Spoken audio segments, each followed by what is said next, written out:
شالوم شالوم بيتسب اغزابير املاخ سلام ጸጋ ናይ ክርስቶስ ምስ ኩልኩም እዩ ከመይ ጸኒሕኩም ኣናዓኹም ሰላሕ ኣዲነ ሎም ድማ ነዚ መዓልቲ ዝኸውን ናይ ህይወት ቃል ሓቢርና ክንካፈል ኢና ሎም እንካፈሎ ቃል ንፍርሒ ነባረሉ መንገዲ ድብል እዩ ክብርን እግዚአብሔር አምላክና ይኹን ኣብ መጽሐፍ ቅዱስ ካብ ኩሉ ነገራትና ፍርሒ እንባረሉ መንገዲ ተዋሂቡና ኣሎ ፍርሒ እንባረሉ መፍትሕ ነጊሩና ኣሎ ፍርሒ ኣብ ህይወትና ከም ዘይሰርሕ እንገብረሉ መንገዲ ኣሎ በቃ ካብ ኩሉ መንገዶም ፍርሒ ዘባረሩ ሰባት ምክንያቱ መጽሐፍ ቅዱስ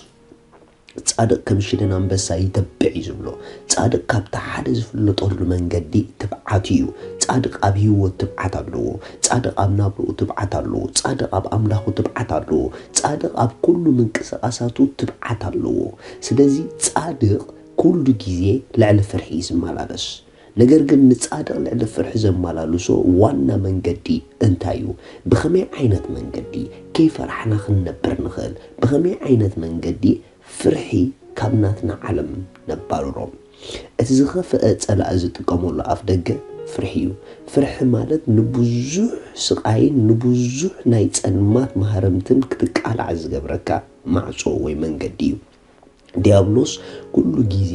ንህይወትካ ካርማ እንተዳደሊ ብፍርሒ ገይሪ መጀመርታ ድመጸካ ስለዚ ዝፈራሕኩምሉ ዘበለ ጉዳይ ሲ ኣይተድሕንዎን ኢኹም መሊስኩም ናብ ሓደጋ ኢኹም ትእትዎ ምክንያቱ ምፍራሕ ኣይድሕነካን እዩ ናብ ሓደጋ ይዘትወካ ኢዮብ እንተዳሪኩሞ እቲ ዝፈርሖ ዝነበርኩም መጪኒ ኢሉ ሪኢኹም ምፍርሑ ናብ ሓደጋ ዳኣትይዎ እምበር ካብ ሓደጋ ኣይውፅኦን ስለዚ ፍርሒ ከመይ ጌርና ካብ ኩሉ ነገራትና ነባርሮ መጽሓፍ ቅዱስ ከምዚ ኢሉ ቀዳማይ ዮሐንስ 4:18 ፍርሓት ሲ ስቃያ ተምጽ ሪኢኹም ፍርሒ ስቃይ ዘምጽ ኢሉ ኣብ ኩሉ ነገርካ እቲ ዝፈርህካ ብፍቕሪ ፍጹም ኣይኮነን እታ ፍጽምቲ ፍቕሪ ንፍርሓት ተባረራ ዳ እምበር ኣብታ ፍቕርስ ፍርሓት የልቦን ሪኢኹም ንፍርሒ ፈጺማ ተባረራ ምርዳእ እታ ፍጽምቲ ፍቕሪ እግዚአብሔር ኣምላኽ እዩ ክሳዕ ክንደይ ኢኹም ነታ ፍጽምቲ ፍቕሪ ኣምላኽ ኣብ ልዕሊ ህይወትኩም ትርድእዋ እሱ ይዝውስኖ ክሳዕ ክንደይ ንፍርሒ ካብ ህይወትኩም ከተባርሩ ኢኹም ብመጠን ኣብ እግዚአብሔር ኣምላኽ ንዓኹም ዘለዎ ፍቕሪ ዝተወከልኩም ዝተደገፍኩም ዝተጸጋዕኩም መጠን ብኡኡ መጠን ፍርሒ ኣብ ህይወትኩም ቦታ ክስእን ክጅምር እዩ ምፍቃርኩም ብእግዚአብሔር ምእማን ምፍቃርኩም ብእግዚአብሔር ምርዳእሲ ልዕሊ ፍርሒ ከመላልሰኩም ክጅምር እዩ ንፍርሒ ካብ ህይወቶም ዘባርሩዋ ነታ ፍጽምቲ ፍቕሪ ኣምላኽ ዝኣመኑዋ እዮም ስለዚ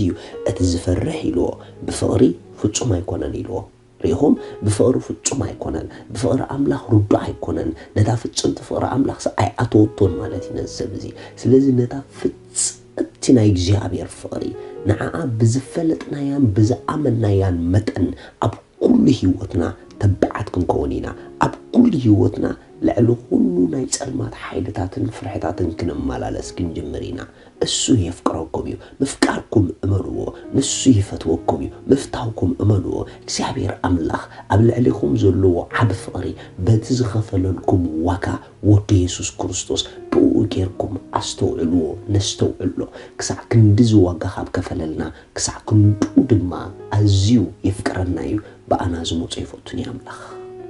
ቀፂሉ መጽሐፍ ቅዱስ ከምዚ ኢሉ ሐዋርያ ጳውሎስ ኣብ ህይወቱ ካብታ ሓደ ናይ ትብዓት ምኽንያቱ ክንርኢና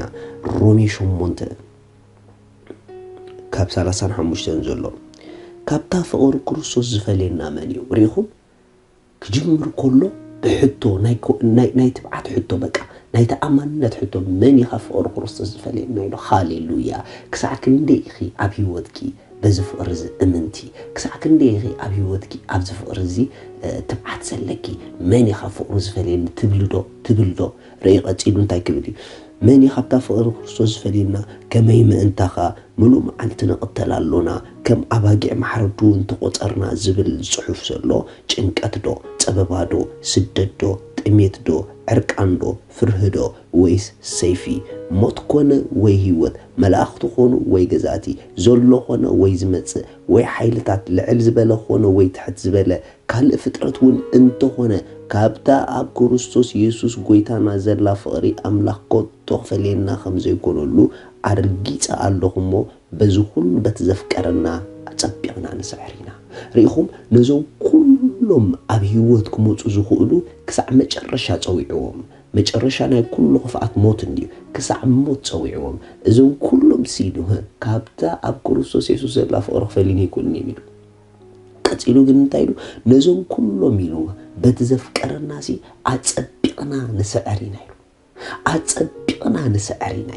هاليلويا ريهم أحوات بقى بتا أملاق زفكرك فقري بايخا عبلعنو كل حيلة السعر وخانكات مالالس مفكارك مرداك مفكارك مئمانك اسيو عبلعنو كل فرح خارج ساكا زغل حواري باولوس نخلهم تويعو بتزفكرني أتصبقي سعري كابس عرتي بلتي مالوتيو نخالو تسعروهم نقرات عباي مسبوصو حقن آني تسعروهم واي مخنياتو بتلعو الأملاق فقري مفكاركم فلوتو مفكاركم امانو ابو توكلوا اب افكرني يزبل قال تصقعي بزقال زي لانه كل فرحي كتمالالسي خي فرحك اب املاخ يكونن ابارو وخا كل نغراتكم نسخم بلصاتيكم شالوم